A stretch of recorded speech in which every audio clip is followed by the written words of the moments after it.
네, 안녕하십니까.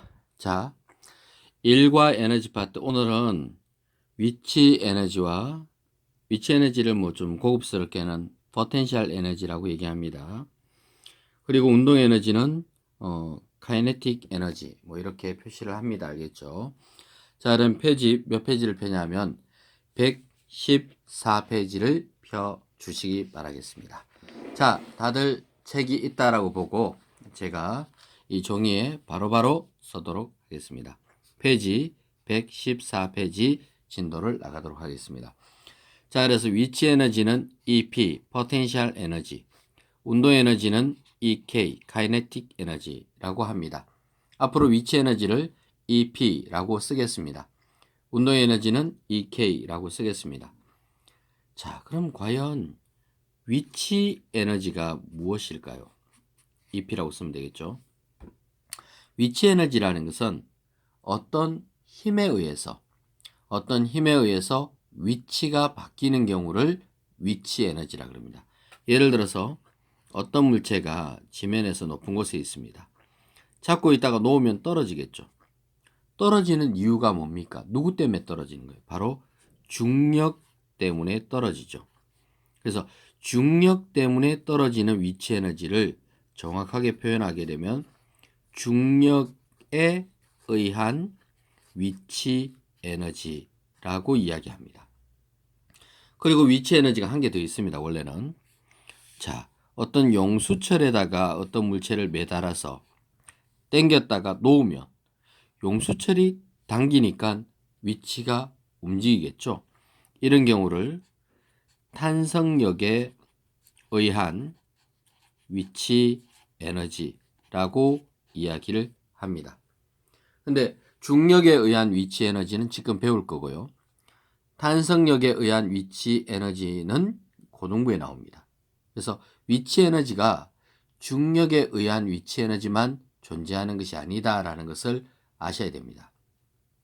그래서 물론 중학교 3학년 과정에서는 제가 위치 에너지 그러면 아무 말 안 해도 그냥 중력에 의한 위치 에너지구나 이렇게 생각을 해 주시면 됩니다. 고등부에 가게 되면 두 개를 따로 구분해서 분명하게 얘기를 해 주셔야 되겠습니다. 일단 중학생이니까 그냥 중력에 의한 위치 에너지다 이렇게 보시고 바로바로 풀도록 하겠습니다. 자, 에너지가 일하고 같은 개념, 일과 에너지는 같은 단위를 쓰고 같은 개념입니다. 둘 다 주울 단위를 쓰죠. 그렇죠. 에너지라는 것은 일을 할 수 있는 능력, 그걸 에너지라고 합니다. 결국은 일한 만큼 에너지가 나온 거죠. 그러면 수직 방향에서 일 배웠죠. 중력, 무게 곱하기, 중력, 다른 말로 무게입니다. 무게 곱하기 높이. 이것이 수직 방향에서의 일이었죠. 그러면 위치 에너지도 똑같습니다.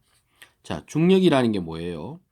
질량에다가 중력 가속도 9.8을 곱한 거예요. 그래서 9.8 곱하기 질량 값이 이거 미터 아닙니다. 이거 m 질량입니다. 이거 질량 표현이죠. 단위가 아니고 질량이라는 표현이고 킬로그램 단위 씁니다. 알겠죠?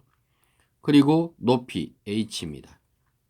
단위는 미터 단위 쓰겠죠. 그래서 9.8 mh라고 표현하겠습니다. 그러면 위치 에너지 9.8 mh가 알고 보면 무게 곱하기 높이라는 말하고 똑같죠? 똑같습니다. 알겠죠? 수직 방향으로 한 일이 곧 중력에 의한 위치 에너지입니다. 어떤 물체가 있는데 수직 방향으로 일을 하는 거예요. 그랬더니 이만큼 올라갔어요. 그러면 해준 일이 뭐로 바뀐 거예요? 중력에 의한 위치 에너지로 바뀐 거예요. 놓으면 에너지가 줄면서 또 일을 하게 되겠죠. 일이 에너지고 에너지가 일이고 왔다리 갔다리 같다는 뜻입니다. 알겠죠? 자, 그 다음에 질량이 클수록 에너지가 크죠. 높이가 높을수록 에너지가 크죠. 그래서 질량이나 높이는 에너지와 무슨 관계예요? 비례 관계 그래프가 나옵니다. 그렇게 이해를 하시면 되겠습니다. 자, 그리고 그 옆에 보게 되면 중력에 의한 위치 에너지의 전환하는 게 나오는데 실험이 나오죠. 어떤 원통이 있습니다. 이 원통을 클램프에다 끼워 가지고 이렇게 잡고 있어요. 옆에서. 근데 중요한 거는 자, 이 클램프와 이 원통 사이에 작용하는 마찰력이 절대 변하면 안 됩니다. 자, 추가 올려져 있죠. 놓으면 움직이겠죠.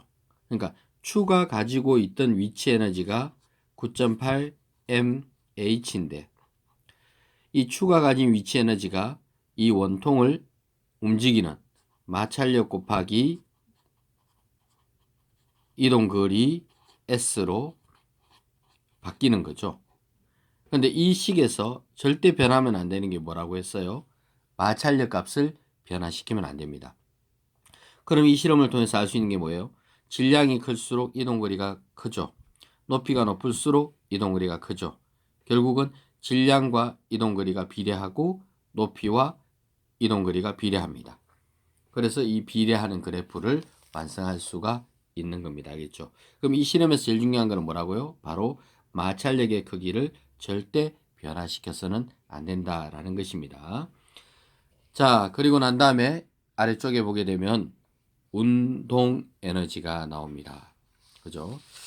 자, 운동 에너지가 나오는데요.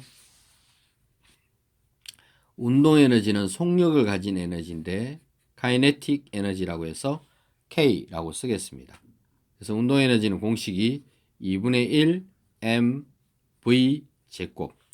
m은 질량이죠. 킬로그램 단위 쓰고 속력은 반드시 미터 퍼 세크 단위를 써주셔야 됩니다. 얘는 킬로그램 단위 쓰시고 속력은 미터 퍼 세크 단위 쓰시고 그럼 단위를 봐봐요. 킬로그램 단위 썼죠? 미터 퍼 세크 단위를 썼는데 제곱이니까 제곱이죠. 결국은 킬로그램 미터 제곱 퍼 세크 제곱 줄 단위하고 똑같은 거 보이죠? 결국 에너지라는 뜻입니다. 위에 것도 마찬가지입니다. 위치 에너지도 단위 한번 보면요. 똑같습니다. 여기서 보게 되면 9.8 mh잖아요. 그죠? 9.8이 중력 가속도예요. 가속도는 미터 퍼 세크 제곱이에요. m 질량이니까 킬로그램 단위 썼죠. 높이 h 미터 단위니까 제곱 썼죠. 그럼 킬로그램 미터 제곱 퍼 세크 제곱 똑같은 줄 단위가 나옵니다. 그러니까 위치 에너지도 에너지고 운동 에너지도 에너지입니다. 그렇죠?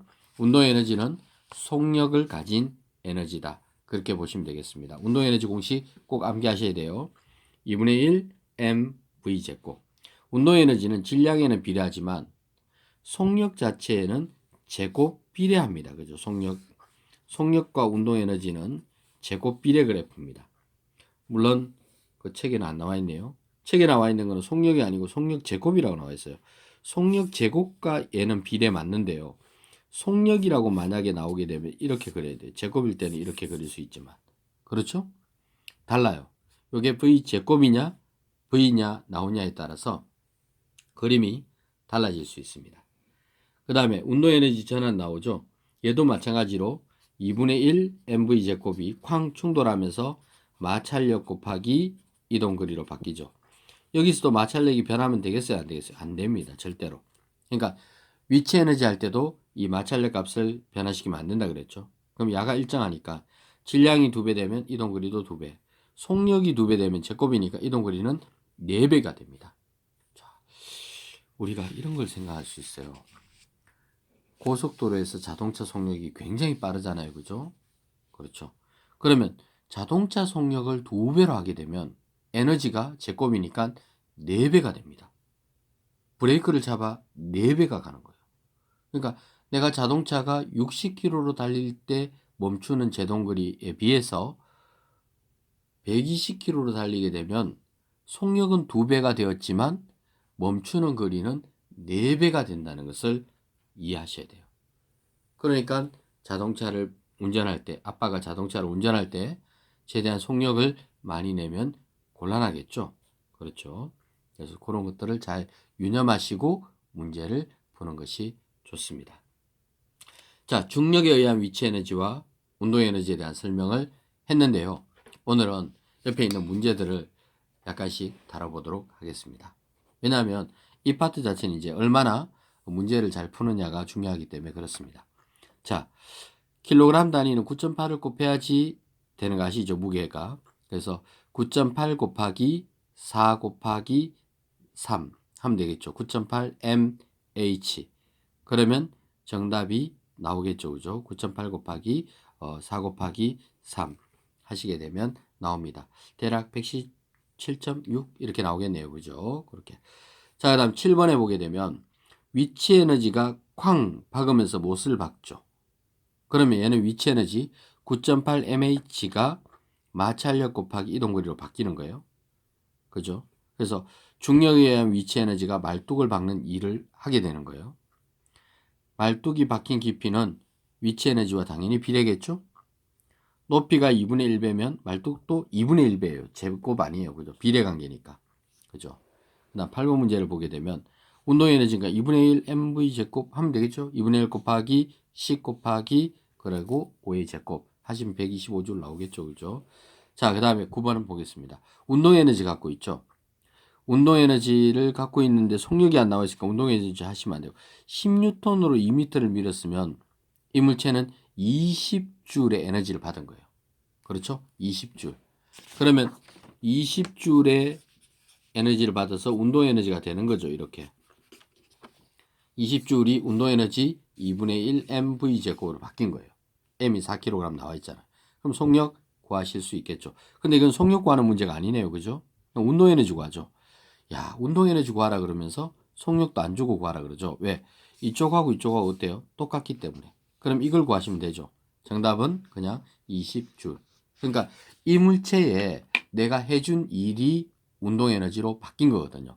그러면 해준 일이 곧 뭐다? 운동 에너지가 되는 거예요. 10번 같은 경우도 마찬가지입니다. 400줄의 일을 하고 멈췄다. 그러면 처음에 운동 에너지가 400줄이었겠죠. 400줄의 운동 에너지를 갖고 있으니까 400줄의 일을 하고 멈췄겠죠. 그죠? 2m 움직이고 멈췄다. 그럼 힘은 그럼 400줄이 마찰력 곱하기 2m 하게 되면 그 힘이 마찰력이잖아요. 그죠? 그러면 구하시면 되겠네요. 200N 바로 나오네요. 그죠? 그러니까 공식이 위치 에너지는 9.8 mH, 운동 에너지는 2분의 1 mv 제곱. 그리고 이제 위치 에너지가 일을 하는 경우는 마찰력 곱하기 이동거리라는 식을 붙여주시면 충분히 가능하다라고 보여지겠습니다. 자, 3학년 책 너무 쉬워졌어요. 조금 전에 중학교 2학년 전기 파트가 훨씬 더 어려웠던 것 같아요. 그래서 여러분들 자꾸 복습하시고 따라오시는 것이 중요하다라고 보여집니다. 네, 감사합니다.